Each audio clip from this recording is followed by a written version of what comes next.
al día martes 9 de marzo de 2021.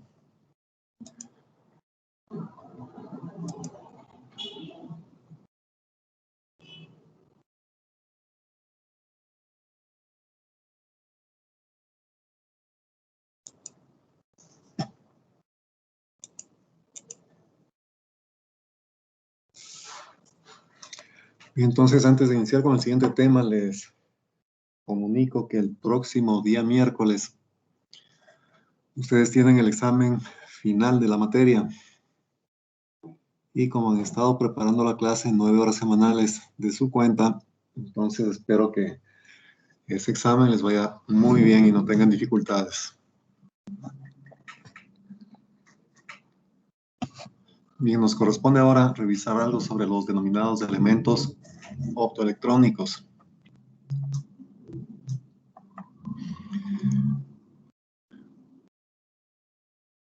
Básicamente esto de la optoelectrónica es el conjunto de conocimientos relacionados con la parte de la óptica y de la parte electrónica. Los componentes optoelectrónicos son capaces de convertir energía luminosa en eléctrica y viceversa también. Se clasifican de acuerdo a la función que realizan. Puede ser conversión de energía eléctrica a energía radiante luminosa. Estos se basan en la excitación por una corriente eléctrica de semiconductores que provocan en aquellos la emisión de energía luminosa en forma de radiaciones visibles o también no visibles. Estos dispositivos son los llamados electroluminiscentes. Entonces reciben energía eléctrica a través de una corriente, por ejemplo, y en respuesta emiten señales luminosas. También puede darse la conversión de energía radiante en energía eléctrica. Esto a partir de una excitación luminosa que, incidiendo sobre semiconductores, producen o controlan cambios de energía eléctrica. Estos dispositivos son conocidos como fotosensibles. Los que ustedes seguramente ya han visto en algún momento y han utilizado son los diodos LED. Estos elementos están hechos en base a materiales semiconductores que emiten radiación visible. También puede ser radiación infrarroja o ultravioleta. Cuando se hace pasar un flujo de corriente eléctrica a través de estos dispositivos en polarización directa. Entonces aquí vemos justamente lo que sería una fuente de voltaje constante, el diodo LED, y una resistencia limitadora de corriente. Al pasar esa corriente por el semiconductor, se produce emisión de energía. Esto debido al comportamiento de los electrones en el interior de los semiconductores. En algunos casos estaríamos hablando de que pasan electrones de la banda de conducción a la banda de valencia, y para que se dé esa transición se emite energía en forma de luz.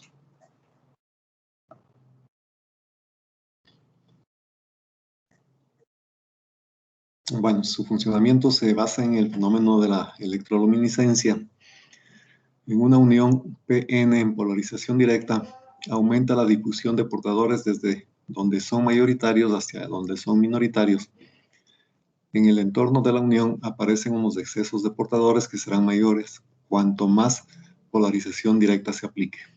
Entonces, fundamentalmente, ustedes ven en este diagramita de aquí que electrones que están ubicados en la banda de conducción dentro de la estructura conocida como diodo, al momento de que pasan a la banda de valencia, es decir, de una zona de mayor energía a una de menor energía, esto provoca el desprendimiento de fotones de energía radiante. Este fenómeno es lo que se conoce como electroluminiscencia.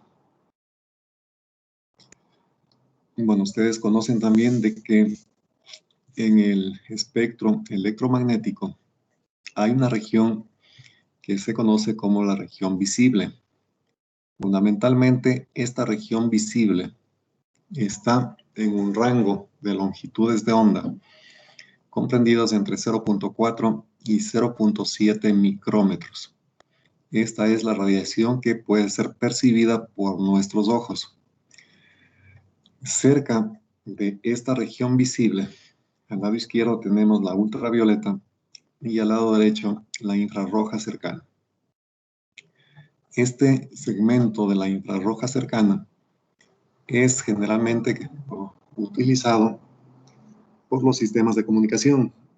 Pensemos, por ejemplo, en el equipo control remoto de su televisor.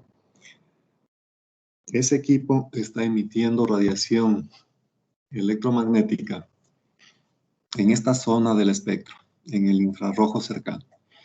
Eso significa que la radiación que emite este dispositivo conocido como control remoto no es visible, no es detectada por nuestros ojos. Ahora, si usted ve dentro de todo el espectro electromagnético, una parte muy pequeñita es la región visible. Eso significa que todo el campo hacia la derecha de 0,7 micrómetros y hacia la izquierda 0,4 también tienen lugar fenómenos electromagnéticos, radiaciones que no son captadas por nuestra vista. Eso significa que tenemos todo un mundo fuera de la región visible que no es percibida por nuestros ojos. En la parte de aquí abajo ustedes ven las combinaciones de semiconductores que se pueden realizar con el propósito de alcanzar emisiones electromagnéticas en los diferentes rangos de longitudes de onda. Por ejemplo, en la parte del infrarrojo cercano y a la derecha de este, tenemos materiales de silicio y germanio que estarían emitiendo radiaciones en esas longitudes de onda. Un poco más cerca del espectro visible, tenemos la composición de materiales semiconductores como el arseniuro de galio, el fosfuro de galio, el carburo de silicio, etc. Entonces, estos elementos llevan hacia el lado izquierdo del espectro visible.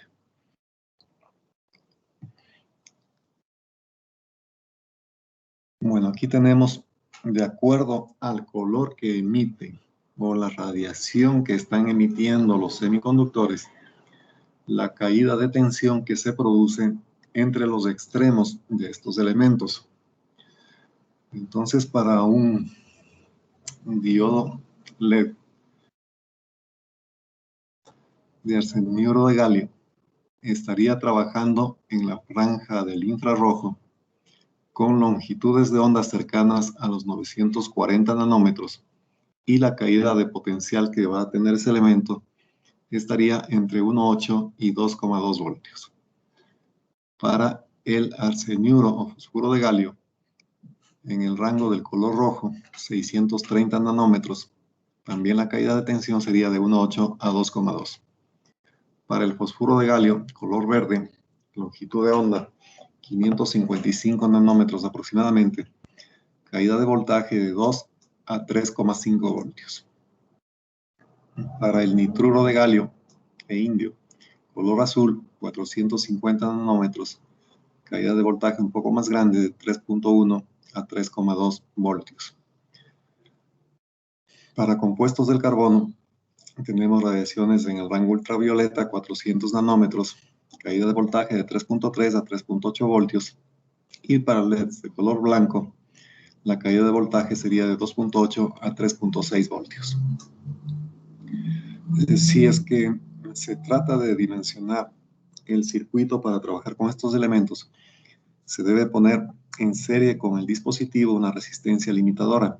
Entonces, esa resistencia se calcula como el voltaje de la fuente que usted utilice, menos la caída de tensión en este elemento, dividido eso para la corriente de trabajo del diodo. Entonces, no hay ningún problema en esto, es un cálculo muy sencillo y que permite trabajar con seguridad con este tipo de elementos. Bueno, aquí tenemos también algunos compuestos y la capacidad lumínica que tienen cada uno de ellos de acuerdo al tipo de material del cual están hechos, ¿no? Aquí vemos en el eje horizontal, está graficada la longitud de onda. En el eje vertical tenemos el comportamiento luminoso, lúmenes sobre vatio, y el tipo de semiconductores que forman estos dispositivos. Aplicaciones de estos elementos: los diodos infrarrojos, los IRED, se emplean desde mediados del siglo XX en mandos a distancia de televisores. Está actualmente generalizado en los controles remoto, también como fuentes de luz para aplicaciones de comunicaciones en fibra óptica. Los LEDs con luz visible se emplean con propósito como indicadores de estado, encendido o apagado, señalización, de tránsito, de emergencia, etc. O también en paneles utilizados con fines de publicidad, como estamos viendo acá. También se pueden tener arreglos o matrices hechas en base a diodos LED, como los famosos displays de 7 segmentos que tal vez ustedes han utilizado en algún momento, que permiten tener una codificación alfanumérica adecuada para, por ejemplo, presentar mensajes. También tenemos dispositivos adaptados para lo que son usos vehiculares, para linternas, iluminación de viviendas, etc. El diodo láser se trata de una unión PN polarizada directamente, fabricada en base a una estructura un poco más compleja de semiconductores que generan luz por recombinación de electrones de la banda de conducción a la banda de valencia con características especiales.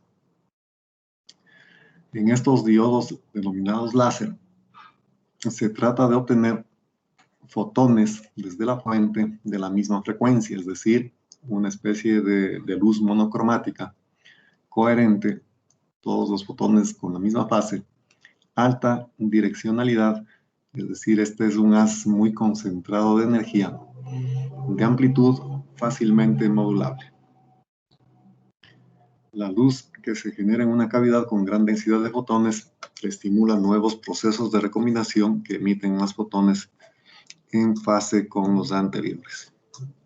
Bueno, estos diodos láser normalmente se utilizan en fibras ópticas denominadas monomodo, que se caracteriza por tener una mayor distancia de cobertura sin la necesidad de tener repetidores o amplificadores.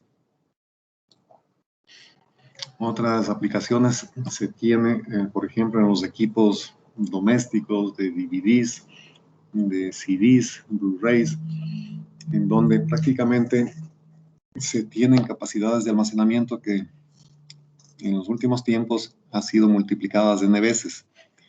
Ustedes pueden ver aquí lo que sería la estructura inicial de un formato que se conoce como el CD, en esta parte de aquí, en donde se ve la distribución de la información sobre la superficie magnética. Entonces, los espacios que se podían trabajar en esta tecnología dejaban, digamos, se necesitaban marcas bastante grandes para almacenar la información. Mientras que con la tecnología del DVD que pueden ver aquí abajo, se podía concentrar mayor cantidad de información en el mismo espacio.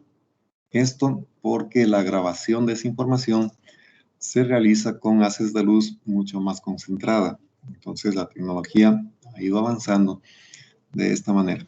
En esta partecita de aquí, que ustedes ven lo que sería un dispositivo, un DVD, almacena en pistas lo que serían los datos en forma de unos y ceros. Entonces, esos unos y ceros representan información binaria, técnica digital, que interpretados adecuadamente significan información coherente que usted puede fácilmente extraer de estos dispositivos.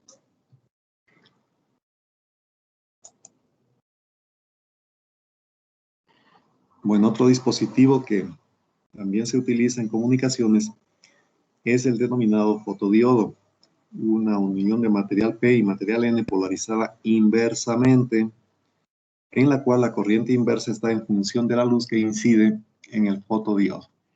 A mayor intensidad de luz existe una corriente de fuga mayor. ¿Por qué corriente de fuga? Porque decimos que el fotodiodo está polarizado inversamente.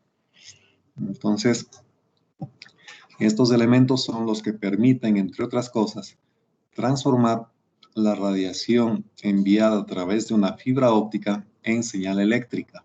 Si necesitamos un convertidor de señal electromagnética, digamos entre comillas de luz,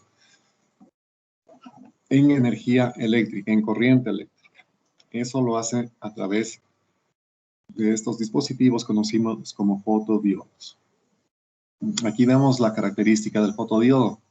En una representación muy básica, usted tiene el fotodiodo que está polarizado inversamente a través de esta fuente. En consecuencia, vamos a tener una corriente de polarización inversa que normalmente va a ser muy pequeñita. Podemos ver en esta gráfica esta primera característica en donde la corriente en la oscuridad es prácticamente cero. Pero conforme incida radiación sobre este dispositivo, la corriente de polarización inversa se incrementa, ¿sí? Entonces aquí podemos ver cómo en función de la iluminación, mientras mayor iluminación tengamos, estamos yendo hacia abajo, la corriente de polarización inversa también se incrementa. Entonces, ese es el principio de operación de estos fotodiodos. Entonces, en algún momento para los exámenes complexivos o de fin de carrera que ustedes van a tener que rendir, la pregunta que se hace entre algunos otros aspectos es respecto a esto. Por ejemplo, se le dice un fotodiodo se polariza literal A, forma directa, literal B, polarización inversa, literal C, en cualquiera de las dos, y así. O sea, son preguntas de concepto. Usted tiene que saber cómo es el trabajo normal de este fotodiodo, con polarización inversa. No se olvide. Entonces, aquí vemos una aplicación de este fotodiodo. Este es lo que se conoce como, en definitiva, un detector de luz. El momento que usted tiene un amplificador operacional conectado de esta manera, lo primero que observamos es que existe realimentación negativa, ¿sí? Pero si es que el fotodiodo está trabajando en oscuridad, es decir, no existe radiación incidiendo sobre él, este elemento prácticamente sería un circuito abierto y no habría corriente circulando por este elemento. Entonces, ya sabemos, la corriente debería estar circulando así. Pero si es que no hay luz incidiendo sobre él, esta corriente sería cero. Y por lo tanto, el voltaje de salida en este punto sería igual al voltaje que tenemos acá, porque en la resistencia RF no hay corriente, ¿sí? Y como este pin tiene un voltaje igual a este otro, y este está conectado a tierra, entonces el voltaje de salida sería cero. Pero luego de que reciba radiación luminosa, este elemento, la corriente ya va a circular a través de él. Entonces vamos a tener un voltaje de salida distinto de cero. Normalmente este voltaje de salida es proporcional a la luz que está recibiendo este fotodiodo.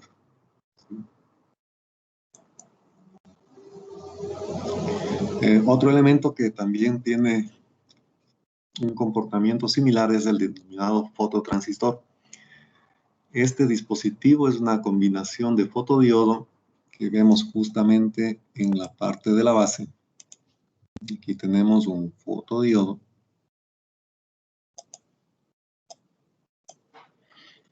que estaría conectado entre la base y el colector de este transistor NPN. Entonces aquí la idea es de que mientras no reciba radiación o intensidad luminosa este fotodiodo, no vamos a tener corriente de base. Si no hay corriente de base, el transistor estaría en un estado de switch abierto, ¿sí? Cuando incide radiación luminosa, el fotodiodo que está polarizado inversamente va a conducir corriente. Entonces ya tendríamos aquí una corriente de base y por lo tanto corriente de colector. Entonces el transistor estaría conduciendo. Sería, por ejemplo, un switch cerrado. Entonces esa es la idea de este elemento. El símbolo en los diagramas electrónicos puede ser, como vemos aquí, únicamente con dos terminales que serían del colector y el emisor, o también podría aparecer el tercer terminal que es el de la base. Ahora, generalmente en estos elementos del terminal de base no se utiliza y únicamente se conectan colector y emisor. Sin embargo, en caso de que su aplicación sea en un ambiente muy particular, vamos a decir, por ejemplo, la radiación que debe de detectar este transistor es muy pequeña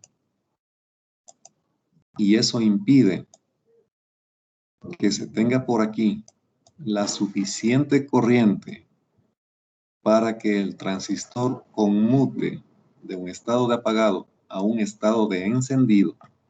En otras palabras, esta radiación no es muy fuerte, pero queremos detectar esta radiación y en función de esa baja radiación queremos ponerle a conducir al transistor. Usted le hace la prueba de este elemento para que reciba esta radiación y usted observa que no es suficiente. Entonces lo que se hace ahí es justamente utilizar este terminal de base para inyectarle ya una pequeña corriente de base al transistor.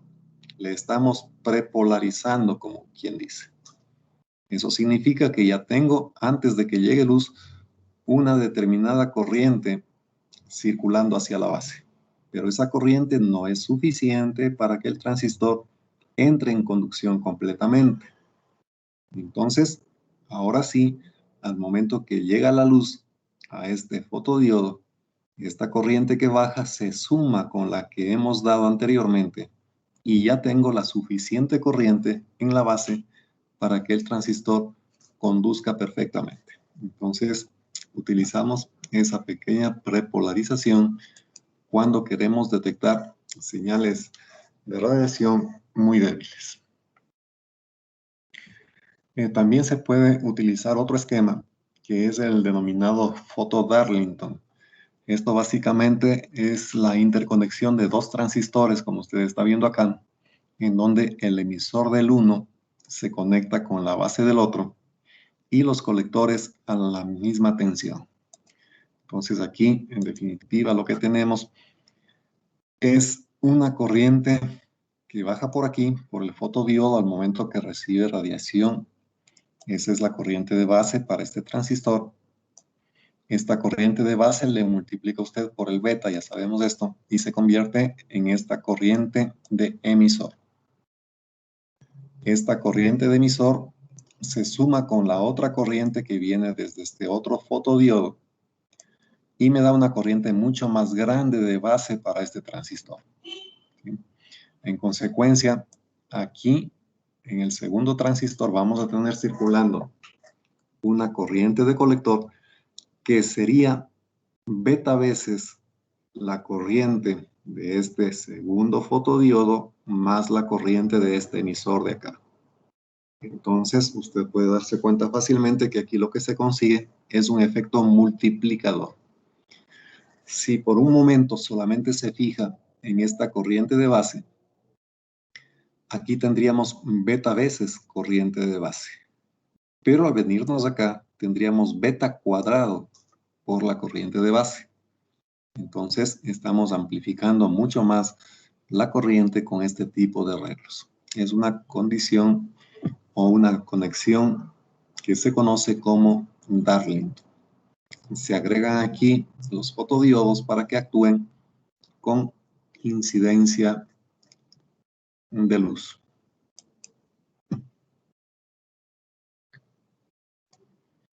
Bueno, también podemos tener el denominado foto SCR, el rectificador controlado de silicio, en donde ustedes ven que se coloca un fotodiodo entre las dos bases de este dispositivo conocido como SCR.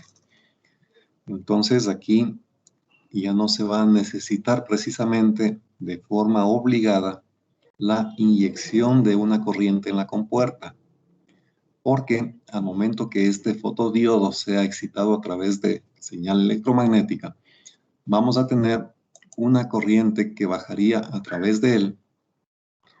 Esa corriente se convierte en la corriente de base para este transistor, genera una corriente de colector por aquí, y como esta juntura de acá está polarizada directamente, entonces se daría el arranque o la puesta en funcionamiento del SCR.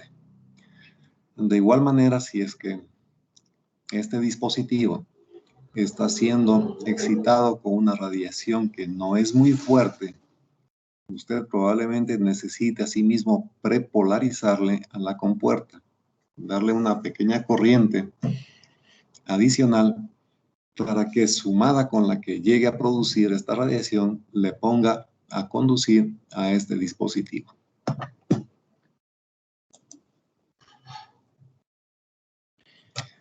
Otro dispositivo es la denominada LDR o resistencia dependiente de la luz. Este es un dispositivo que, como vemos en esta gráfica de aquí, tiene una resistencia muy grande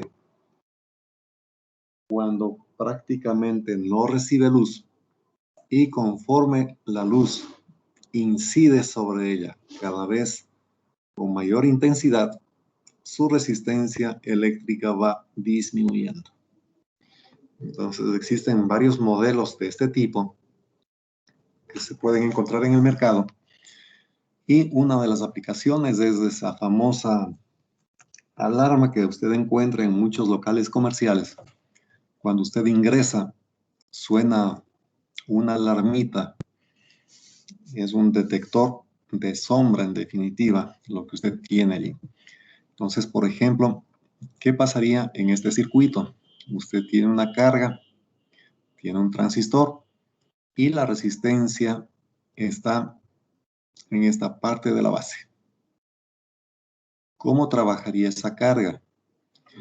Para que el transistor se ponga a conducir y la carga reciba corriente, usted necesita que en la base del transistor aparezca un voltaje relativamente alto, digamos más arribita de los 0,7 voltios. Entonces, para que este voltaje suba, ¿qué necesitamos? ¿Que incida luz o que no incida luz? Si yo quiero activar esa carga se activa con luz o sin luz incidiendo en la fotoresistencia. A ver, nos va a contestar esa pregunta el señor Arias. El señor Arias Jonathan, ¿está presente?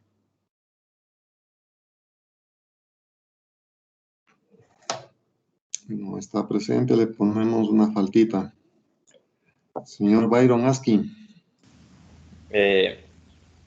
Para que funcione, creo que es con que incida luz para que la resistencia disminuya. A ver, usted dice que incide luz, ¿no es cierto? De esta curva vemos, si es que la intensidad de la luz va creciendo, la resistencia va haciéndose más chiquita, ¿no es cierto? Cada vez más pequeña. Y si esta resistencia cada vez es más pequeña, ¿qué pasa el voltaje aquí? Imagínense que bajó tanto esta resistencia que prácticamente es cero. Entonces En tiene ese que caso, tendríamos aquí 0 voltios, ¿no es cierto? Entonces, para que la carga pueda recibir energía por la puesta en conducción del transistor, necesito más bien que esta resistencia aumente. ¿Sí? Fíjese usted en este divisor de tensión que tiene aquí usted. Este es un divisor de tensión, digamos así. Si quiere que el voltaje en el punto rojo suba, esta resistencia tiene que subir, ¿no es cierto? Entonces, si esta resistencia aumenta, el voltaje en este punto rojo, que es la base del transistor, también va subiendo. Y conforme sube este voltaje, la corriente que va hacia la base también va aumentando. Entonces, aquí lo que necesito para que funcione la carga es que usted tenga baja iluminación sobre esta fotorresistencia. Con baja iluminación, la resistencia aumenta y el voltaje en este punto también va a subir. ¿Hasta cuánto necesito que suba? Digamos que hasta 0,7. Y con eso el transistor ya está correctamente polarizado y recibiríamos alimentación en nuestra carga. ¿Sí? Entonces, eso es lo que pasa cuando usted entra en un local comercial, genera sombra. Esta resistencia, al no tener tanta luz, recibe la señal de una presencia, de una sombra. Esta resistencia aumenta. Si esta resistencia aumenta, el voltaje en la base aumenta, este transistor conduce y aquí suena su alarma, ¿no?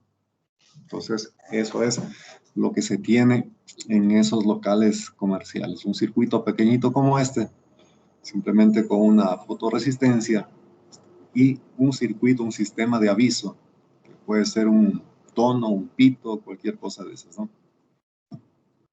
Entonces, así funcionaría este circuito. O sea, lo importante aquí es que usted relacione la luz y la resistencia eléctrica. Esta gráfica de aquí es clave para eso, ¿no? Usted ve si la luz aumenta, la resistencia baja. Si la luz disminuye, la resistencia sube. Y analizar en el circuito cómo está conectada esta resistencia para ver qué efecto tiene esa subida o bajada de resistencia en el voltaje sobre ella. ¿Sí? Y ahora tenemos los denominados optoacopladores. También se conocen como optoaisladores. Son componentes electrónicos de tipo óptico pasivo que están diseñados para transferir señales eléctricas utilizando ondas de luz y así proporcionar un acoplamiento con aislamiento eléctrico entre su entrada y salida. El propósito principal de un optoacoplador es proteger al circuito de salida frente a picos de voltajes o tensiones elevadas en su entrada que puedan dañar al circuito. Entonces, normalmente, por ejemplo, cuando usted está utilizando una plataforma Arduino, un microcontrolador o un PLC incluso en algunos casos, usted va a tener que estos elementos son típicamente lo que se conoce como dispositivos de control. Funcionan con voltajes y corrientes pequeñas.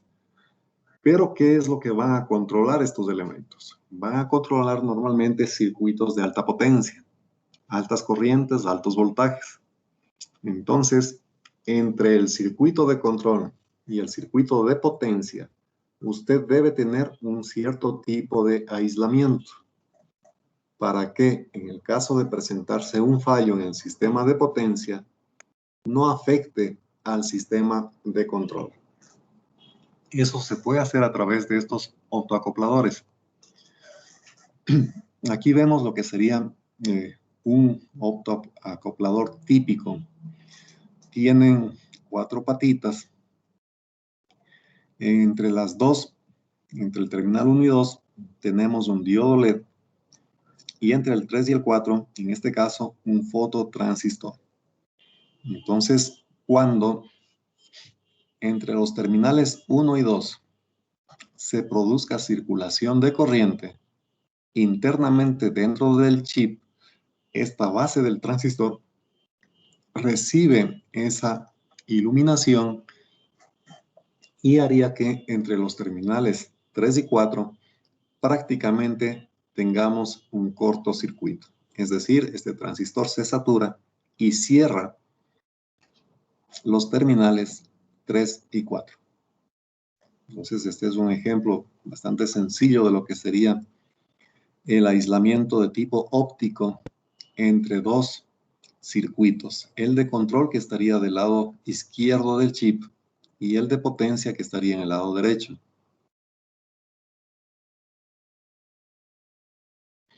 ¿Cómo conectar un optoacoplador?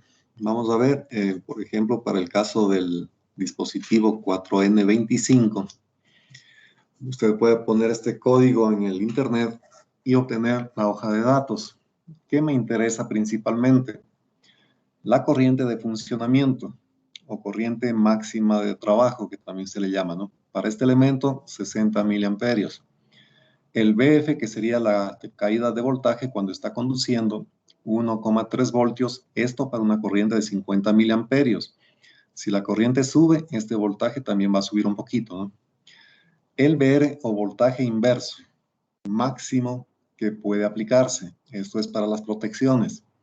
Estos dispositivos soportan voltajes inversos máximo de 6 voltios. Esto es para el diodo, ¿no? El diodo emisor de luz. En los diodos comunes y corrientes, usted sabe que los voltajes que soportan son 600, 800, 1200 voltios. En estos elementos ese voltaje es pequeño. La potencia de disipación máxima es de 100 milivatios. Y en la parte de salida, es decir, en el transistor, tenemos el voltaje colector emisor con la base desconectada, que sería de 70 voltios, la corriente de colector 50 miliamperios, máxima corriente de colector, y la potencia de disipación máxima 150 milivatios. Entonces aquí vemos cómo serían las conexiones de estos elementos para que trabaje este optoacoplador. Normalmente, usted ve aquí este diodo LED del 4N25, tiene conectada una resistencia para limitar la corriente y tendríamos acá el pin de conexión, el voltaje de entrada. Entonces, en este pin de aquí, que es el voltaje de entrada, normalmente vamos a tener que está esto conectado a la salida de un microcontrolador, de un PIC, de un AVR o algún pórtico de salida de su plataforma Arduino. Eso quiere decir que dependiendo de con qué voltajes estén trabajando estos microcontroladores, usted va a tener aquí, por ejemplo, una señal tipo TTL, un voltaje de 5 voltios, digamos. Entonces, si aquí tiene 5 voltios y entre ánodo y cátodo, cuando conduce el diodo LED, cae, por ejemplo, 1,8 voltios y la corriente de trabajo es 50 miliamperios, usted ya tiene toda la información para saber cuál es el valor de esta resistencia que debe poner en serie con este diodo. Y por acá, en cambio, tenemos la parte de salida que ya sabemos, tenemos un fototransistor. Aquí está el terminal de la base disponible al usuario en algunos casos, en algunos chips. Esta base se da físicamente accesible. En otros casos no hay este terminal de aquí. Entonces, ¿qué es lo que va a pasar acá?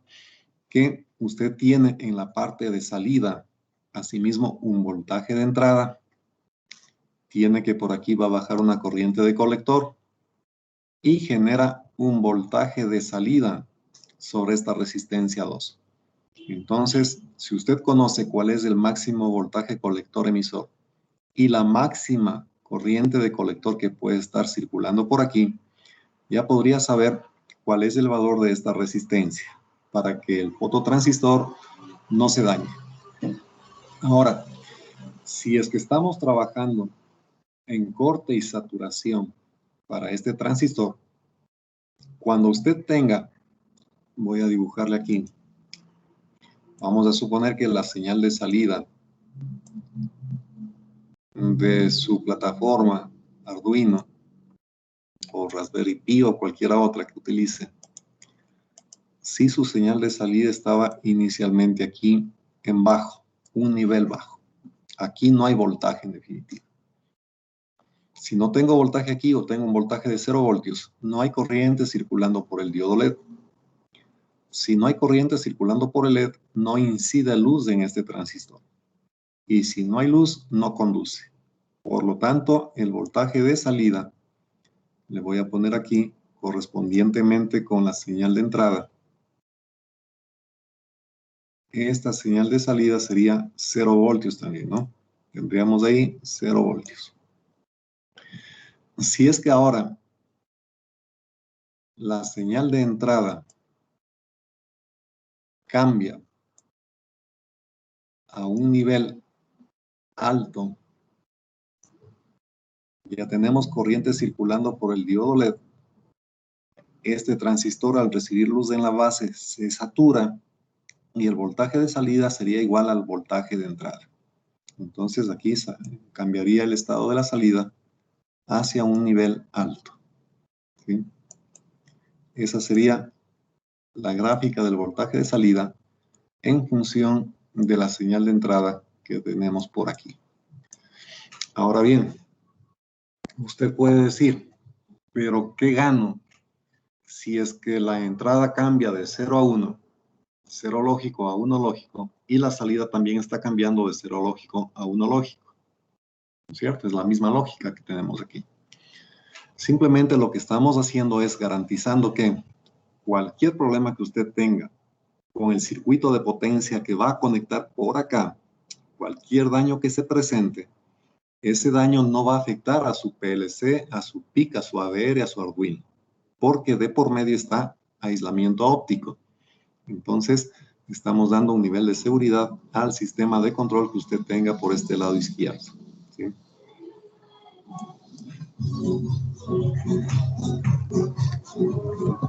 Bueno, aquí tenemos otro circuito que prácticamente es similar al anterior, con la diferencia que aquí la salida se ha cambiado. Entonces, en este de aquí, cuando tenía 0 en la entrada, teníamos también 0 en la salida. Pero si quiere usted la lógica contraria, es decir, si tiene 0 en la entrada y necesita un 1 a la salida, lo que hacemos simplemente es cambiar la conexión de la resistencia. Entonces ahora la resistencia le ponemos en el colector. Entonces usted puede ver aquí fácilmente que cuando tiene un 0 en esta entrada, no hay corriente, no hay luz, este circuito está abierto, el voltaje de salida sería igual al voltaje que tenemos acá arriba. Si aquí tengo 5 voltios, aquí tendría 5 voltios también. Entonces, con 0 en la entrada, tenemos un 1 lógico en esta salida.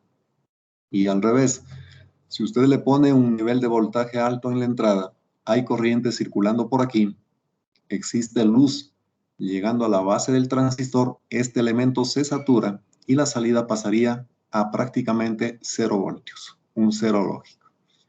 Entonces, de esta forma, podemos trabajar con la lógica que estime conveniente de acuerdo a la aplicación que esté realizando. Bueno, el cálculo de la resistencia R2 se realiza en función del voltaje colector emisor máximo, de la corriente de colector máxima y de la potencia máxima que puede manejar este transistor. Bueno, algunos optoacopladores que también pueden aparecer en el mercado son los que ustedes ven aquí. Este fototransistor que ya vimos ahorita. También podemos tener aquí un foto Darlington, tal como estamos viendo, 2 transistores conectados en serie con el fin de tener más corriente de colector, más corriente de emisor. También podemos tener un fototiristor, un foto SCR, como estamos viendo acá. Y también un fototriac, como vemos en esta parte. Entonces, el foto SCR funciona con polarización idéntica a la que ya hemos estudiado para este dispositivo. Necesitamos que el voltaje en el pin 5 sea más grande que el voltaje en el pin 4. Y adicionalmente, para que conduzca, necesito que reciba luz en su compuerta proveniente desde este diodo LED. Mientras no llegue luz, este estará abierto. ¿Sí? Igual cosa con este fototriac. La diferencia con el anterior es que aquí usted puede dispararle cuando el voltaje sea más menos y llegue luz, o también cuando el voltaje sea al revés y llegue luz.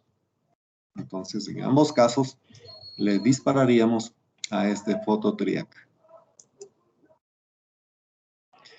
Bueno, y aquí vemos ya un ejemplo de lo que sería una aplicación de estos dispositivos, como por ejemplo en el caso de un interruptor de continua.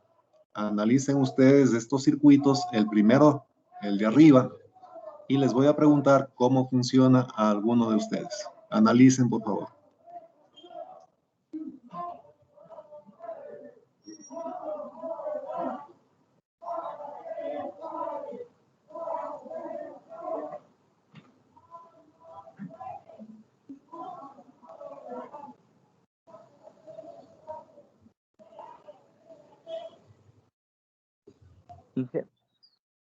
Sí, dígame. ¿Cómo se llama? El autotransistor no funcionaría cuando recibe la luz del LED. Ahí conduce en base. Claro. O sea, siempre que usted tenga un fototransistor, el transistor conduce cuando llega luz a la base. Entonces, por ejemplo, en el caso de que se cierre este switch aquí, se cierra el switch, vamos a tener que se da circulación de corriente desde la fuente de 5 voltios, siguiendo este camino. Entonces venimos así y se cierra el circuito de esta forma. Tengo corriente pasando por el LED. Hay luz que internamente dentro del chip se transmite desde el diodo LED a la base del transistor. Este transistor, al recibir luz en la base, genera también una corriente de colector que estaría bajando por aquí. Pasa de esta forma hasta tierra, ¿no es cierto? Entonces se satura este transistor. Y el voltaje de salida que vemos aquí sería prácticamente de 0 voltios, ¿sí? Esto que tiene aquí de 270K y 470 picofaradios simplemente es para darle un voltaje de referencia fijo, darle estabilidad al terminal de base, que no quede esa base flotante, ¿no? Le damos una conexión directamente a 0 voltios y efectivamente cuando llegue luz a la base, este transistor no tenga problemas en conmutar de circuito abierto a prácticamente un cortocircuito. Entonces, de esta forma estaría funcionando este circuito aquí. En este otro caso que tenemos acá con OptoTriac, bueno, antes de ir aquí arriba, este diodito siempre es bueno que usted lo coloque. Cuando esté trabajando con circuitos prácticos, usted al momento que ensambla los componentes en la baquelita y eso, va a poner solamente el optoacoplador y la resistencia aquí, qué sé yo, de 240 ohmios. Pero ¿qué pasa si esto tiene que hacerlo, por ejemplo, con 2 terminales a los cuales posteriormente usted va a conectar la fuente de 5 voltios? Ahí hay un problema, porque al momento que en el futuro usted conecte esta batería, ¿qué pasa si le conecta al revés? Se podría quemar este diodo LED. Bueno, en este caso los 5 voltios probablemente no le queme, pero si es una fuente más grande, digamos de 12, de 20 voltios, a lo mejor allí sí le quema a este diodo LED. Entonces, este diodito que ve aquí, este diodo gris, justamente hay que ponerlo ahí de esa forma para cuando la conexión entre estos 2 puntos rojos de su fuente tiene que realizarse a futuro. Es decir, son terminales abiertos que usted va a dejar allí para después conectar la alimentación. Entonces, este diodo gris actúa protegiendo al diodo LED del optotransistor en el caso de que usted realice una conexión contraria de esta fuente, ¿sí? Entonces, en el caso aquí abajo del OptoTriac, tenemos exactamente lo mismo. La fuente que vemos aquí puede simplemente estar representando, así como acá arriba, no precisamente una batería. Podría también ser el pin de salida de un PLC de un microcontrolador. Entonces, cuando un microprocesador pone su salida en alto, normalmente es un voltaje cercano a los 5 voltios. Eso quiere decir que estamos trabajando aquí con un circuito más complejo. Tenemos aquí una plataforma Arduino, por ejemplo, y uno de los pines de salida de ese Arduino me va a poner 5 voltios en su salida cuando así lo indique el programa que está desarrollando. Entonces, en ese caso, tendríamos luz circulando por este elemento. Como vemos aquí, este es un dispositivo, un TRIAC, que funciona con cualquier polaridad que usted tenga. En el caso del TRIAC, ya sea un más menos o un menos más, para conducir necesitará que llegue luz internamente dentro del chip al símbolo que vemos aquí de este DIEC, ¿no? Entonces, ahí se va a producir el pulso a la compuerta y este elemento va a conducir. Lógicamente que aquí, si estamos hablando ya de un circuito de mayor potencia, usted ve que aquí debe considerar algunos aspectos. Por ejemplo, aquí hablamos de una fuente, digamos, de alterna que estaría conectada. Entonces, esa fuente alterna viene conectada en este punto. Vamos a ponerle aquí de esta manera y por aquí, digamos que se coloca la carga, simplemente por dibujarlo de esta forma. Entonces, la idea es de que este voltaje que usted tiene allí, este voltaje alterno, alimente a esta resistencia de carga. Entonces, para que esta resistencia sea alimentada con potencia, este TRIAC tiene que estar prácticamente en cortocircuito, ¿no es cierto? Ahí tendríamos un camino de corriente que saliendo de aquí, viene por acá, baja por aquí y alimenta a esta carga. Ahora, para que este TRIAC se dispare, usted necesita que llegue luz a la compuerta. Y eso, luz en este DIAC más bien, para que este a su vez envíe corriente a la compuerta. ¿Sí?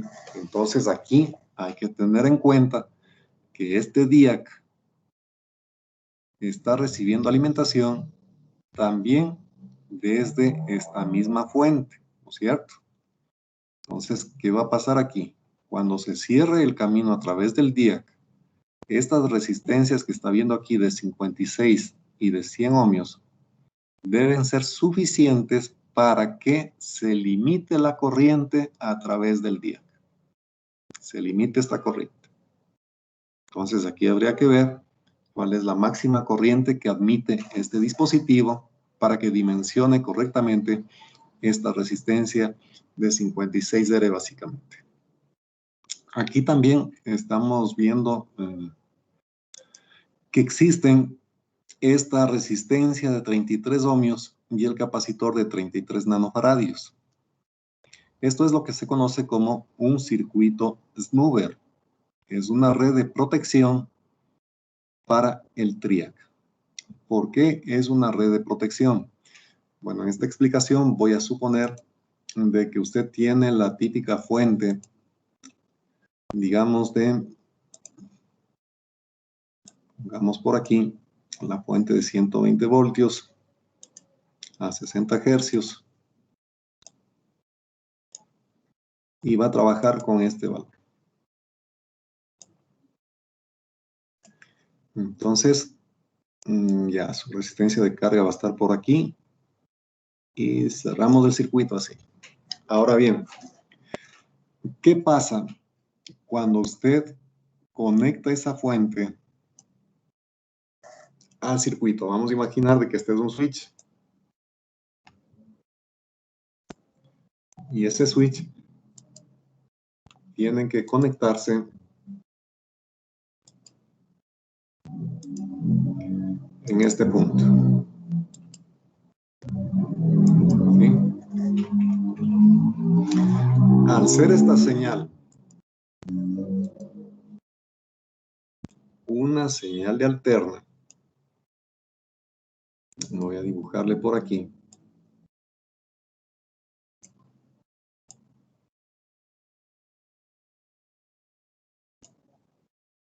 Digamos que su señal de alterna está así. Ya. Ese es su voltaje de entrada. Usted decide ya armar el circuito y poner a trabajar a esta carga que hemos puesto aquí a través de esta resistencia. ¿Qué sucede si es que no hubiera aquí esta red Smoother? El momento que usted cierre el switch, el voltaje de entrada podría ser que en ese momento estaba pasando por cero. ¿Sí? Voy a poner aquí, estaba en cero. Entonces, la señal que está recibiendo el TRIAC entre los dos terminales empezó en cero y después va subiendo, digamos, lentamente. No hay ningún problema. Pero, ¿qué pasa si cuando usted cerró este switch, para mala suerte, el voltaje de entrada en ese momento estaba acá arriba, en el valor máximo? Eso significa que usted estaría aplicando un cambio en el voltaje MT2, MT1. Inicialmente, esa diferencia de voltaje era cero y súbitamente, en este instante de tiempo, usted cerró el switch y el TRIAC recibe 170 voltios de golpe. Entonces, eso es lo que se llama el famoso dB/dt. Un cambio en el voltaje con respecto al tiempo. Subimos de 0 voltios a 170 voltios en un instante muy chiquito de tiempo. Es decir, estamos aplicando un transitorio de voltaje entre los dos terminales del TRIAC. Ese transitorio a lo mejor le pone a conducir al TRIAC, aunque no haya llegado ninguna señal de excitación a su compuerta. ¿Sí? Entonces, estos transitorios son los que deben evitarse. Y para hacer eso, se pone esta red conocida como Snuber. 33 nanofaradios, 33 ohmios. O podría ser 100 ohmios y 0.1 micros también. También funciona para las señales comerciales. Entonces, si usted ve esta red aquí en paralelo con el TRIAC, ya sabe para qué sirve. Si el voltaje que llegó a este dispositivo instantáneamente es muy grande, esa corriente que se genera deriva por acá, haciendo que el transitorio, el dB/dt que recibe el TRIAC, no lo ponga a conducir. ¿Sí? Entonces, es una redcita de protección. Hay redes mucho más complejas que esto. Utilizan también diodos. Entonces, hay que analizar el caso, la aplicación en particular, y según eso, observar cómo queda mejor estructurada esta red. Ahora, para las señales de 120 voltios, 60 hercios, que se utilizan normalmente para aplicaciones domésticas, a lo mejor esta red no es necesaria. Pero si usted está trabajando en la industria con 240, 440 voltios, allí sí tiene que poner esto. Entonces usted puede buscar en el internet redes de protección Snuber y la forma como se calculan el capacitor y la resistencia. También le digo que puede haber aquí diodos también involucrados. Entonces todo eso es una red de protección cuyo estudio sí debería realizarse porque es de esto un poco necesario en la parte industrial. Lamentablemente, por cuestiones de tiempo, en esta materia no se va a alcanzar a ver estos temas, pero ya les indico para qué sirven y qué es lo que hace allí, ¿no? Bueno. Aquí está otra aplicación de estos elementos. Aquí aparece lo que podría ser justamente un fototransistor que se alimenta a sí mismo desde un Arduino, por ejemplo. En la parte izquierda envía corriente, hay luz, se satura el transistor. Este transistor, al momento de enviar corriente de base, a este Q1, también lo satura, y el momento que este está saturado, activa el relé. Este relé que aparece aquí, haciendo que conmuten sus contactos. Aquí tenemos el contacto normalmente cerrado entre las patitas 2 y 3. El momento que recibe corriente esta bobina, este contacto K1 gira hacia la izquierda, uniéndose a este otro terminal. Entonces se entiende que conecta ahí una carga. Por lo tanto, la carga usted tendría que poner entre los terminales 1 y 2. Aquí tendría que poner la carga. El momento que recibe corriente la bobina, este contacto viene hacia la izquierda y estaríamos prácticamente activando la carga. Aquí puede tener en las flechitas que tengo puesto aquí una resistencia de carga, que puede ser, por ejemplo, el equivalente de un motor eléctrico, que también puede poner aquí, en serie con una fuente. Entonces, vamos a decir, aquí tendría usted que poner, por ejemplo, la máquina eléctrica, un motor monofásico, lo pone allí, un terminal lo conecta acá, el otro terminal le pone aquí conectado a la fuente de alimentación, 110 voltios, va a estar por aquí y cerraría el circuito de esta manera. Aquí tendríamos que poner este terminal acá y ya está. Entonces, ese motorcito se activaría justamente cuando este contacto en el relé se cierre hacia la izquierda.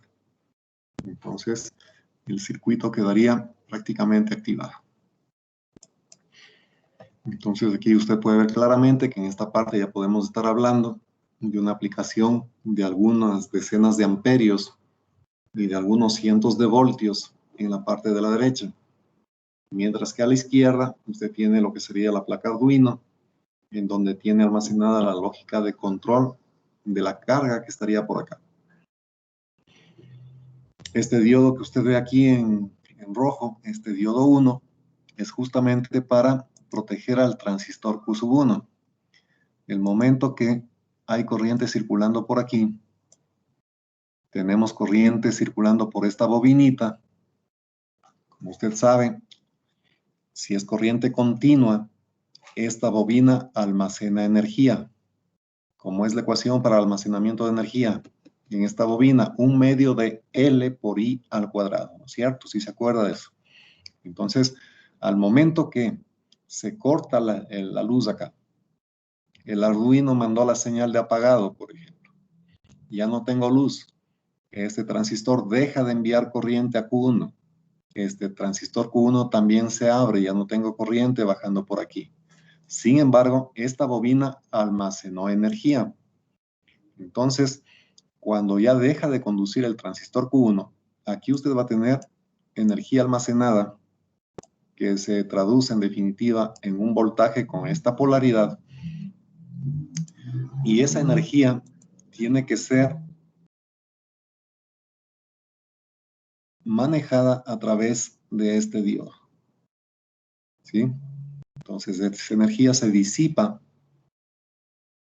a través del diodo 1 en ese circuito. A través de la resistencia de la bobina se disipará esa energía. Si usted no le pone al diodo 1, este voltaje quedaría aplicado a la juntura colector base del transistor, ¿sí? Y lo podría quemar a Q1.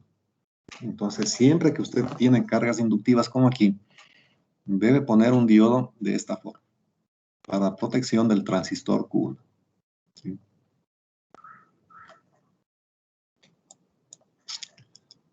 Bueno, acá tenemos la aplicación que vimos hace un momentico, pero con otros valores. Aquí está la fuente de 110. De ley vamos a necesitar un fusible de protección. Su carga, que debe ser alimentada. La red Snuber, en este caso está con 1 kiloohmio y 0.1 microfaradios. El TRIAC, la resistencia de protección para nuestro DIAC.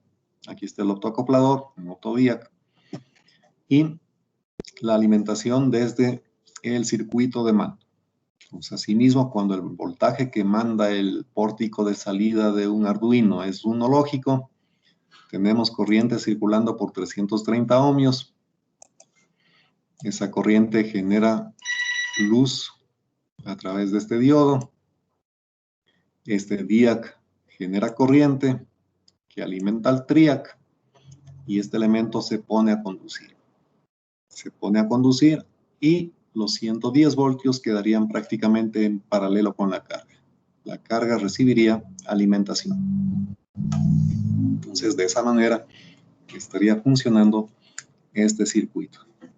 Esta resistencia que usted ve aquí, los 470 ohmios, al igual que los 330 ohmios de acá, van a ser exclusivamente para este circuito integrado. El código de este integrado no está en este momento aquí.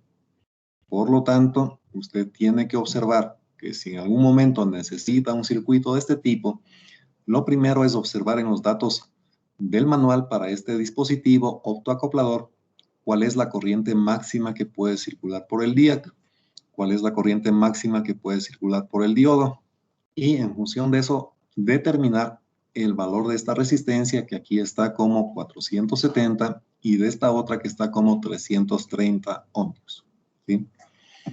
Entonces, hay que tener precaución en hacer esos cálculos adecuadamente.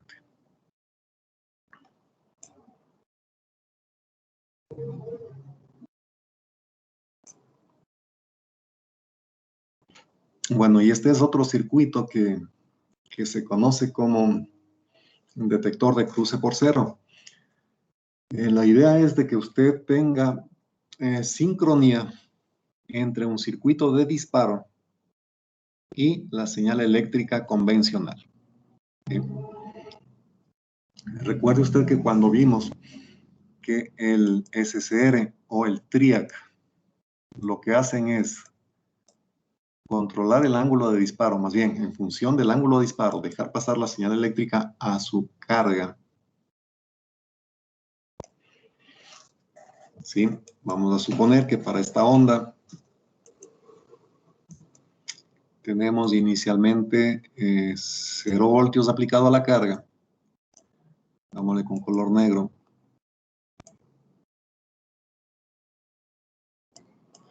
Y en este instante se disparó el SCR, por ejemplo. Entonces, a partir de allí, toda esta onda que es la alimentación pasaría hacia la carga. Entonces, aquí sabemos que existe un ángulo de disparo que se conoce como el ángulo alfa. Es este angulito de aquí, ¿no es cierto? Entonces, cuando usted quiere hacer el circuito de control para que el dispositivo de potencia se dispare después de este ángulo alfa, ya vimos cómo este ángulo alfa se traduce a tiempo, ¿sí? Esto me representa alguna cantidad de milisegundos en definitiva. Entonces, en el caso de un Arduino, de un PLC, usted tendría que indicar en este instante la señal de entrada está pasando por 0. Póngase a contar. Si este ángulo de disparo es X grados y esos X grados corresponden, me invento este momento, digamos a 2 milisegundos, su circuito, la programación en su Arduino, a partir del momento que la señal de entrada está pasando por 0, tiene que ponerse a contar. Se pone a contar hasta 2 milisegundos y ahí genera en su pórtico de salida un voltaje alto. ¿Para qué? Para disparar al SCR, para disparar al TRIAC. ¿Sí ven? Entonces tienen que estar el circuito de potencia y el circuito de control sincronizados. ¿Cómo sincronizamos a este Arduino, a este PIC, a este ABR? Con un circuito que me diga en qué instante la señal de entrada está pasando por 0, para que a partir de allí empiece a contar. ¿Sí? Entonces, este circuito es un modelo que puede ser útil. Veamos cómo estaría funcionando. Usted tiene aquí la fuente de alimentación que también podría estar alimentando a la carga, ¿no? De aquí va para acá, viene la resistencia de carga, viene el triag, el SCR, cualquier cosa por aquí. Pero para su circuito detector de cruce por cero, tenemos lo siguiente. Primero, necesitamos este voltaje que puede ser 127, 220, 440, cualquier cosa. Tiene que ser disminuido a través de un transformador. En este caso, de 127 voltios eficaces, estamos bajando a 9 voltios eficaces en el secundario. Luego, esa señal de salida, que es una senoide también en este secundario, es rectificada a través de este puente de diodos. Eso significa que aquí en el punto 4 vamos a tener una señal de voltaje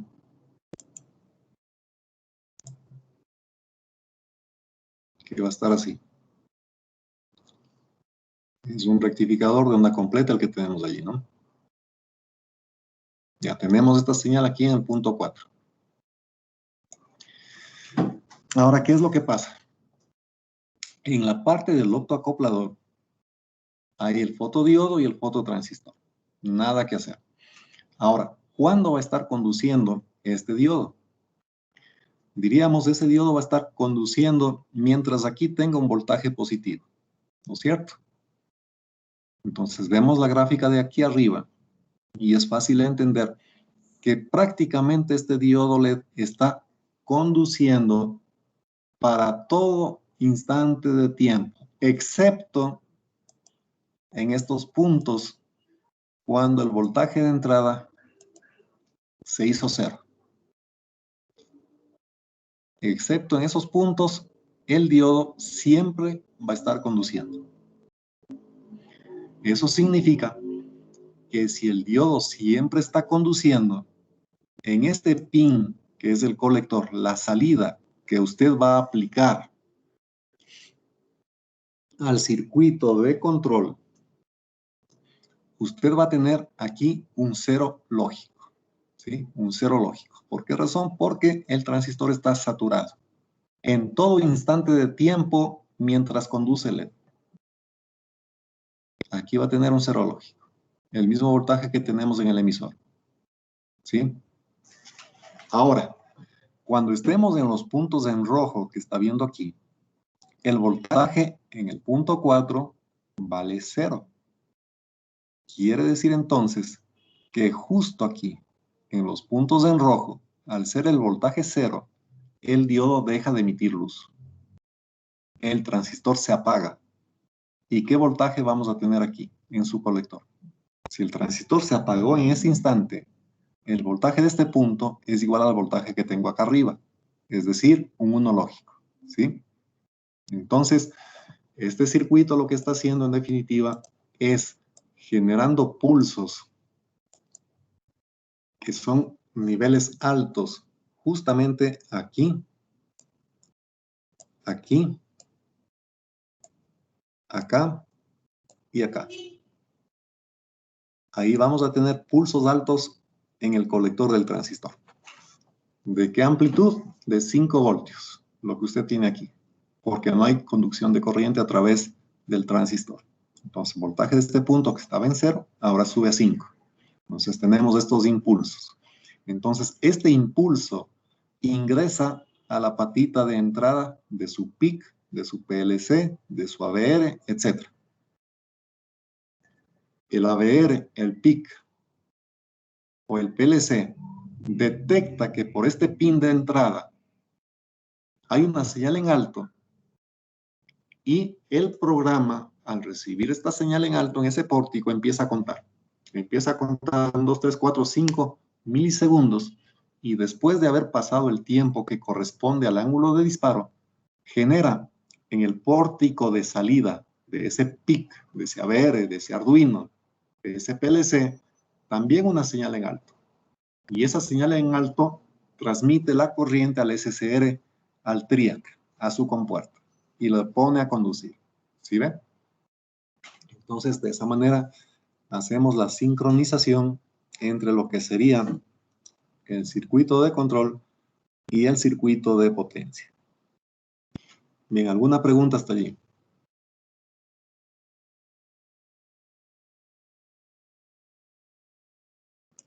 Bien, entonces, una vez que detectamos ese pulso en alto, esperamos un cierto tiempo y a partir de ese tiempo que corresponde al ángulo alfa, se generan justo aquí los pulsos de disparo que irán a parar en las compuertas del TRIAC o del SCR.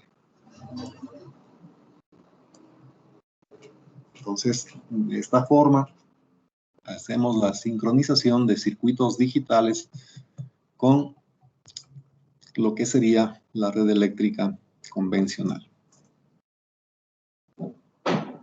Inge, una pregunta. Dígame. Y, o sea, y el resto de la onda, ¿eso por dónde se va a ir? ¿Por el emisor del optoacoplador? A ver, claro, verá, usted ya tiene la manera de generar este pulso que está viendo aquí, ¿no es cierto? Ya entendemos cómo de esto se produce. Ahora, ¿a dónde llevo ese pulso? Este pulso le digo que va a la entrada del Arduino. Por ejemplo, entonces cuando recibe este pulso el Arduino, sabe que la señal eléctrica está pasando por 0. Y a partir de allí se pone a contar. Dice, tengo que contar hasta 2 milisegundos. Por ejemplo, llega a los 2 milisegundos y por otra patita del Arduino, que es un pórtico de salida, manda un 1 lógico, ¿no es cierto? Ese 1 lógico que está mandando el Arduino vendría a ser lo que usted recibe en esta parte. Aquí viene el 1 lógico.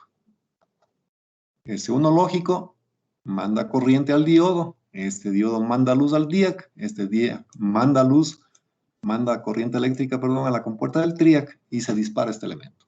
Ahí estaría todo completo, ¿sí? Entonces funcionaría de esa manera. O podría mandar a este otro transistor para que cierre los contactos de un relé, por ejemplo. ¿Sí? Entonces, todo lo que usted ve aquí dice, clarito, 5 voltios DC del Arduino. Justo lo que le estoy diciendo.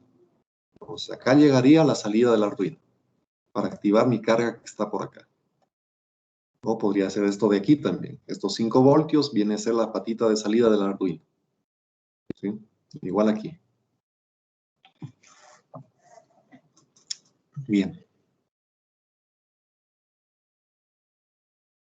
Bueno, algunos optoacopladores que usted encuentra en el mercado son los MOG 3011, que son los OptoTriacs, los OptoDarlington, el 4N29, OptoTransistor, el 4N25, OptoSSR, el 4N39.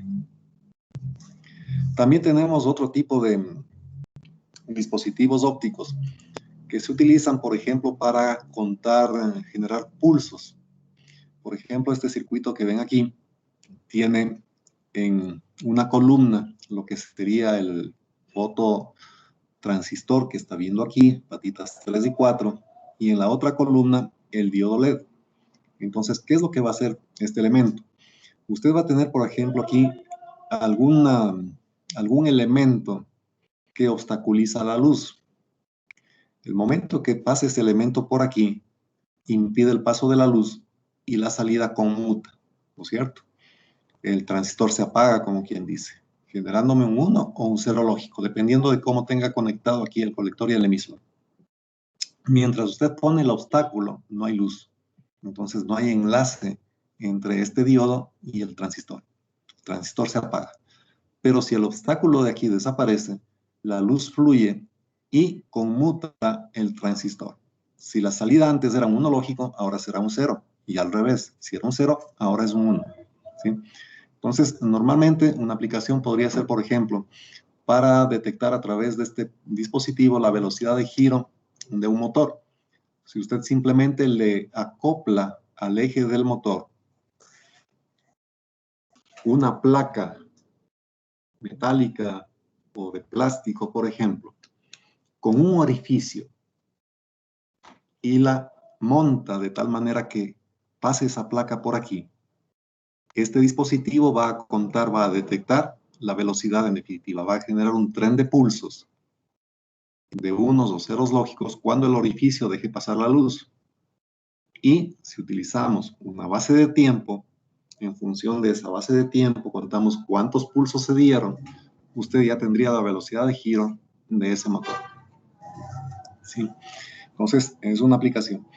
También tenemos aquí este otro dispositivo que funciona para detectar objetos. Este diodo LED está emitiendo luz cuando hay una superficie reflectora que provoca el rebote de esa luz. Este fototransistor detectaría a este objeto, ¿sí? Entonces, esto funcionaría evidentemente con objetos que pueden reflejar la señal de radiación que está enviando este diodo. También hay el denominado sensor GP2 de XX de Sharp. Es un dispositivo de reflexión por infrarrojos con medidor de distancia proporcional al ángulo de recepción del haz de luz. Entonces, estos son ya para medir distancias o proximidad de objetos. Funcionan de esta manera. Tiene el emisor aquí, el receptor acá. Es una superficie con comportamiento lineal. Si el objeto está, por ejemplo, aquí, a esta distancia, viene el rayo de luz. Ese rayo de luz se refleja y va a incidir en este punto de acá. En ese puntito de por allí. Aquí. Pero si el objeto está más lejano, esta luz viene, se refleja de aquí y ahora incide en este punto de acá. Entonces, en función de en qué parte de este semiconductor está recibiendo la luz, el dispositivo le va a calcular la distancia a la que se encuentra, ¿sí? Bueno, el otro es el CNI-70, dispositivo con forma de cubo y 4 terminales. En su interior tenemos el diodo LED, el transistor, y trabaja con longitudes de onda próximas a 500 a 950 nanómetros. Una aplicación aquí con el operacional en lazo abierto. Ya sabe que es un lazo abierto, va a estar funcionando como un comparador, que es lo que compara el voltaje que está llegando por este pin negativo con el voltaje que tiene en el emisor. Entonces, cuando usted tenga luz, el transistor se satura y en este pin positivo vamos a tener un voltaje alto. Y la salida acá también iría alto y podría activar una carga. Pero si el diodo no está enviando luz, el transistor está apagado, el voltaje en el pin positivo sería un 0. En este caso, el voltaje del pin negativo es más grande, la salida iría a menos, en este caso a 0 voltios, ¿no? A 0 voltios. Estamos trabajando con una sola fuente aquí. Entonces, aquí tendríamos un voltaje bajo. Bueno, aquí está lo que les decía, este dispositivo que puede ser acoplado al eje de un motor eléctrico. Bueno, hay los, ¿cómo se llaman estos dispositivos que ya vienen con códigos incluso para detectar la velocidad o la posición del eje de un motor, utilizados en control automático, que ustedes verán eso posteriormente. En este tipo de elementos es lo que se basa los dispositivos conocidos como seguidores de línea. Es una aplicacioncita bastante elemental. Aquí justamente usted ve una placa que puede ser un microcontrolador 161087 muy antiguo, que accionaba los motores acoplados a las llantas de este carrito. En la parte frontal tenía el detector de luz, en definitiva.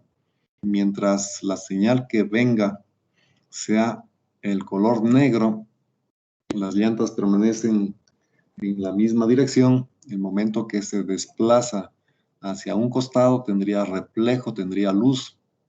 Al detectar esa luz se realiza en el programa la corrección de la posición de las llantas y el objetivo es de que este vehículo se mantenga siempre sobre la línea negra. Esto es de las aplicaciones iniciales que se dieron con el aparecimiento de los microprocesadores.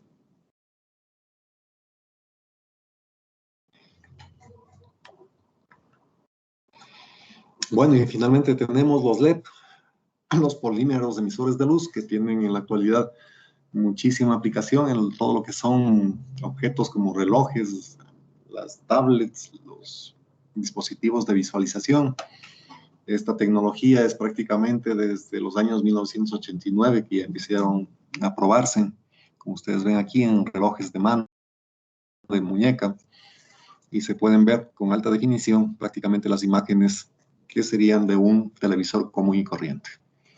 Pero esta tecnología es bastante antigua y sin embargo todavía tiene gran aplicación en la época actual. Y entonces hasta allí la parte está correspondiente a los dispositivos optoelectrónicos.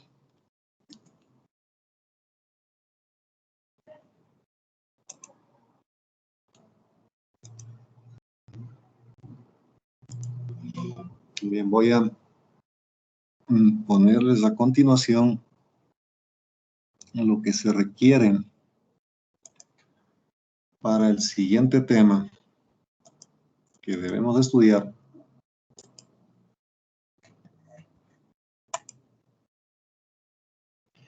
y que son los convertidores de energía.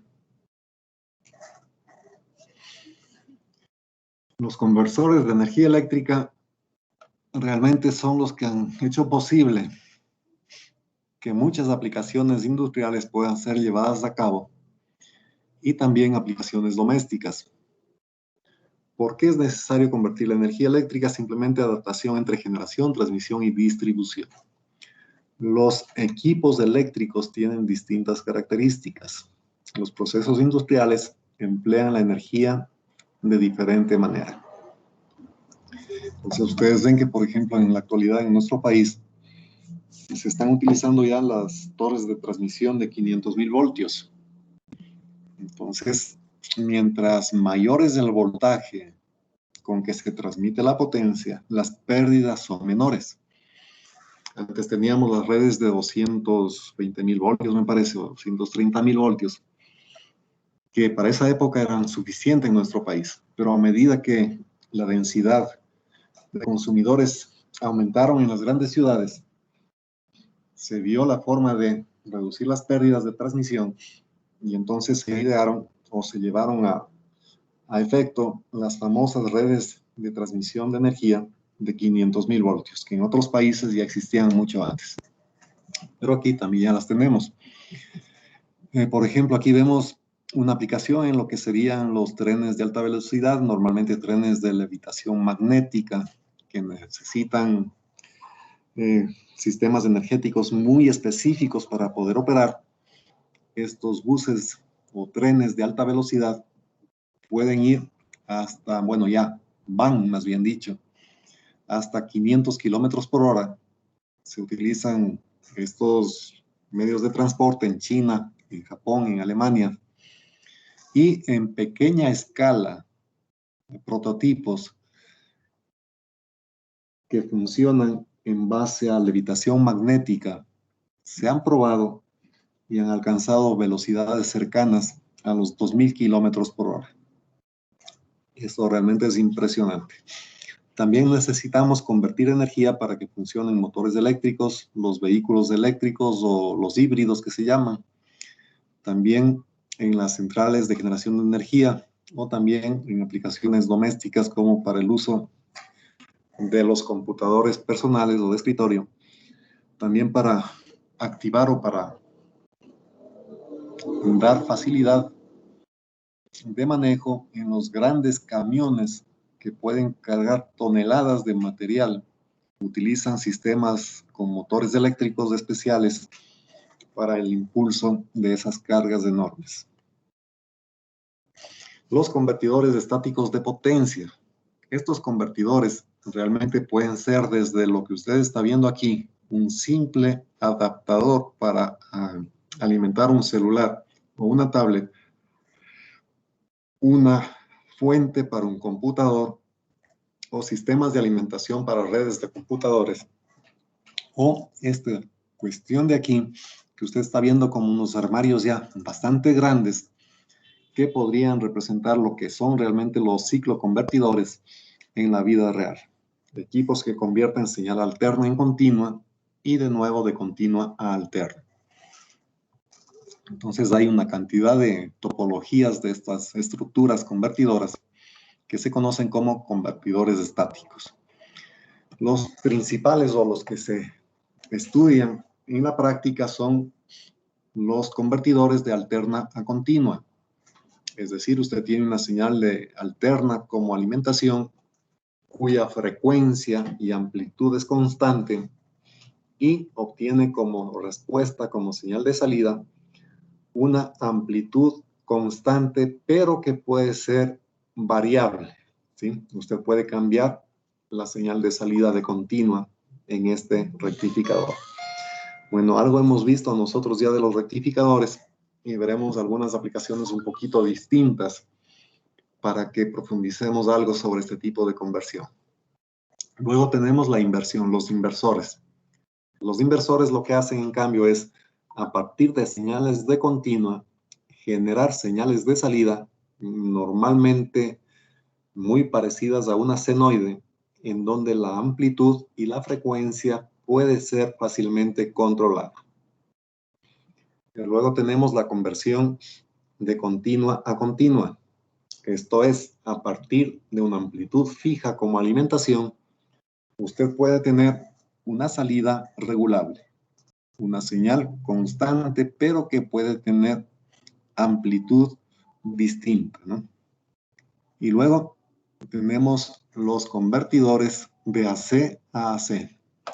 Estos, en cambio, son circuitos que permiten tomar una señal de entrada senoidal con amplitud y frecuencia específica y convertirla en otra señal senoidal con amplitud y frecuencia ajustable. Entonces son los principales tipos de conversión de energía que espero podamos revisar. Las aplicaciones en la industria pueden ser en robótica, líneas de producción continua, bombas y compresores, industria petroquímica, correas, ventiladores, hornos, soldadura, iluminación eléctrica, balastros, refrigeración y calefacción, accionamiento a velocidad variable, industria manufacturera, aplicaciones mineras, en el transporte, autos eléctricos, autos y camiones híbridos, trenes, metros, tranvías eléctricos, que ya tenemos aquí en la ciudad de Cuenca, los famosos tranvías, barcos y submarinos eléctricos o híbridos, accionamientos aeronáuticos, motores eléctricos para aviones. En el uso de la energía eléctrica, conversores de energía eólica, conversores de energía fotovoltaica, energía de mareas y olas, filtros activos, transmisión DC, alto voltaje, líneas de alto voltaje para transmisión eléctrica en DC. Y también para lo que son las UPS, sistemas ininterrumpidos de alimentación, aplicaciones militares, submarinos, tanques, artillería, aplicaciones en astronomía, posición de telescopios, resonancia magnética nuclear en medicina, etcétera, etcétera, etcétera. Entonces, en todas estas áreas, usted va a tener funcionando algunos de estos convertidores de energía. Aquí vemos lo que sería un ejemplo bastante sencillo del vehículo híbrido, en donde usted tiene un motor de combustión. Este motor de combustión está impulsando un generador de señal alterna. Luego tiene un convertidor de AC a DC, esta señal de continua. Tiene la misión de cargar las baterías del vehículo y con otro conversor de DC a AC para impulsar el movimiento, es decir, impulsar el desplazamiento del vehículo. Esto es lo que se conoce como una estructura o configuración en serie. También se puede tener otra configuración en paralelo para estos vehículos. Tiene el motor de combustión, combustibles fósiles aquí, activa o actúa sobre un motor eléctrico que por una parte, acompañado de un convertidor AC/DC, cargará las baterías del auto y por otro lado estaría impulsando el desplazamiento del vehículo a través de este sistema de transmisión. Entonces, los sistemas de gobierno de estos dispositivos puede ser relativamente complejo, pero en la actualidad ya prácticamente se están viendo nuevas formas de acumuladores de energía, sobre todo en base a nanotecnología, en donde las baterías que conocemos en la actualidad prácticamente van a quedar de lado siendo sustituidas por sistemas mucho más eficientes, menor peso, menor tamaño, mayor eficiencia para este tipo de aplicaciones.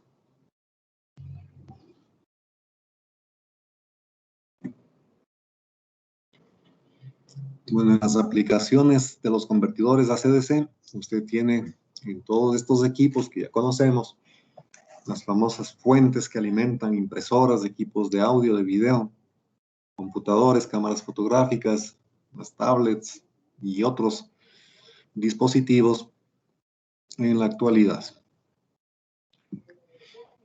Aquí vemos lo que sería un esquema bastante elemental para un sistema de conversión de energía DC-DC. Entonces usted tiene primero la señal de alterna, la señal eléctrica convencional podría ser. Luego tiene un filtro, que definitivamente son bobinas que tienen la misión de impedir el paso de señales de alta frecuencia desde la fuente primaria. Luego de este filtro, usted tiene el famoso rectificador más filtro capacitivo con el fin de que tenga un voltaje DC no regulado a la salida de acá. Y luego con el uso de diodos, switches, bobinas, capacitores, enviaría la señal pulsante de alta frecuencia a este secundario que, utilizando un rectificador y filtro de continua, enviaría como salida un valor deseado de señal constante, de señal de continua, hacia alguna carga. Esta señal de aquí, que estamos sacando de este rectificador y filtro final, debe estar siendo observada a través de un circuito detector de error, que es lo que tenemos aquí abajo, el mismo que tiene que comparar el voltaje que está saliendo, el voltaje de ser regulado, con el set point que usted ingresa en este amplificador de error. Es decir, su propósito es tener, qué sé yo, 20 voltios de salida. Ese es su set point, lo que usted va a ingresar aquí. Es su referencia. Y estos 20 voltios van a estar siendo comparados con lo que usted tiene acá arriba. En función de la diferencia entre el set point y lo que realmente consigue este amplificador de error, va a enviar una señal de mando al controlador, que en este caso es un modulador por ancho de pulso, y este elemento a su vez entrega otra señal para que los circuitos semiconductores, los elementos semiconductores, actúen con el fin de corregir cualquier exceso o deficiencia que ha sido detectado en la señal de salida. Entonces aquí estamos hablando de un sistema de control que está trabajando en lazo cerrado con realimentación negativa para mantener siempre el voltaje de salida regulado. Entonces, estas son las famosas del principio de operación de las famosas fuentes switching o fuentes conmutadas que normalmente tenemos en los computadores.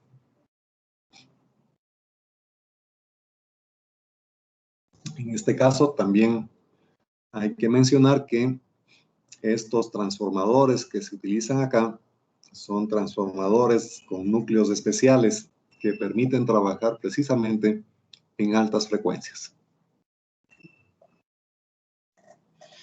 También podemos tener aplicaciones en el uso de la energía eólica. Ustedes saben, las palas, las hélices de estos generadores, aerogeneradores, cuando incide el viento sobre ellas, empiezan a girar. Ese giro a través de una caja de engranajes impulsan un generador eléctrico. Este generador eléctrico, que normalmente es trifásico, da la energía inicial necesaria para que, al aplicarse a un convertidor AC/DC, me genere los voltajes DC que vemos aquí en esta partecita, el enlace. Luego, otro convertidor de DC a AC ajusta los niveles de salida a lo que se requiere para que pueda ser acoplado al sistema de uso comercial. Entonces aquí tenemos el filtro y finalmente la red eléctrica convencional. Entonces el flujo de energía va en esta dirección. Entonces es de las aplicaciones que en la actualidad en nuestro país tenemos, creo que son en Galápagos, en Loja me parece que hay otro, la Villonaco, y me parece que está desarrollándose otro proyecto en alguna parte del país, pero ya tenemos algunos ejemplos de uso de energía eólica con fines de producción de energía eléctrica. Entonces, aquí vemos lo que sería la estructura interna de una de estas palas aerogeneradoras y en los dispositivos que son necesarios para establecer el control de la energía. Entonces aquí vemos del sistema electromecánico, estamos obteniendo señales a través de los sensores y estos sensores envían justamente al equipo denominado controlador la posición, el voltaje, etcétera, etcétera, la frecuencia, cualquier cosa, cualquier señal que se utilice como referencia para mantener el buen funcionamiento del sistema y la señal de referencia o set point. Se comprueba el estado de estas dos señales y el controlador a través de lo que podría ser una interfaz digital en la mayoría de casos, ingresa las señales de mando al convertidor estático para que corrija cualquier variable, cualquier desviación que se haya producido en la señal de interés. Bueno, también tenemos aplicaciones en la robótica. Justamente en la actualidad ya se tiene planes para que un ejército de robots puedan migrar en viajes a otros planetas con fines de exploración, básicamente enfocados a lo que sería determinar las condiciones que debe cumplir en otras realidades, en otras atmósferas, para que el ser humano pueda posteriormente viajar y establecerse en otros planetas. En la actualidad, la mayor parte de la robótica está enfocada a lo que son los desarrollos de sistemas industriales, que ustedes ya conocen, y que han cobrado gran auge en países desarrollados. Aquí en nuestro Ecuador todavía es mínimo, diríamos así, en muy pocas industrias que se utilizan sistemas robotizados para mejorar la productividad, por ejemplo. Pero con el paso del tiempo, esto también será ya masivo en todo el mundo, diría yo. Aquí podemos ver algunas aplicaciones de estos sistemas industriales que en el video de inicio de semestre ustedes vieron con un poquito más de profundidad. Se utilizan motores prácticamente sincrónicos, que se llaman así, motores sincrónicos, que están funcionando con señales alternas, que a su vez son generadas a través de estos convertidores, como ustedes ven, de AC a DC y de DC a AC, para obtener un control más preciso sobre las señales que requieren estas máquinas para posicionar milimétricamente los ejes o las herramientas de acuerdo a las necesidades. En cuanto a la energía solar, también se requieren estos dispositivos. Ustedes tienen los paneles fotovoltaicos. Necesitamos allí los filtros para alimentar a los convertidores de DC a DC. El enlace de DC se produce y luego vamos con los inversores de DC a AC. Entonces aquí tenemos convertidores de DC a AC y de DC a DC. Los filtros de salida y finalmente la interconexión con los sistemas convencionales a través de transformadores. Bueno, a ver, entonces hasta aquí tendríamos una pequeña introducción de lo que serían los convertidores de energía. Luego vamos a necesitar que ustedes recuerden estas cuestiones básicas respecto al comportamiento de bobinas, principalmente, y la forma como las variables eléctricas en ellas están asociadas. Entonces, si es que aquí tenemos una bobinita, tenemos una corriente que puede ser diferente de cero en el tiempo cero y un voltaje aplicado. Entonces, esta I de T va a ser igual a I de T sub 0, el valor inicial, más 1 sobre L integral de T sub 0 a T de la señal de voltaje que estamos aplicando. Entonces usted puede ver si es que la señal que se aplica a la bobina es esta señal que vemos aquí en rojo, es una señal constante. Al hacer la integral de una constante tenemos una recta que sube, ¿no es cierto? Es esta recta en azul. Si luego, en este otro intervalo de tiempo, el voltaje que se aplica es 0, simplemente la corriente se mantiene en este valor anterior. Y luego, si es que aquí nuevamente se inyecta otra vez el voltaje en alto, constante, a partir de aquí nuevamente la bobina empezará a subir su corriente en forma lineal, ¿sí? Es la integral de este valor constante simplemente. Y si es que se cambia de polaridad la bobina, primero tenemos un voltaje en alto, la corriente empieza a subir linealmente. Si ahora la polaridad de la bobina se hace negativa, esa corriente empieza a decrecer de forma lineal también. Entonces, esto que ustedes aprendieron antes en electricidad vamos a necesitar para lo que viene a continuación. Entonces, por el momento, vamos a quedar allí. En la siguiente clase avanzaremos un poquito más sobre estos aspectos que ustedes también, de alguna forma, ya aprendieron en electricidad básica. Entonces, ¿tienen alguna pregunta hasta aquí?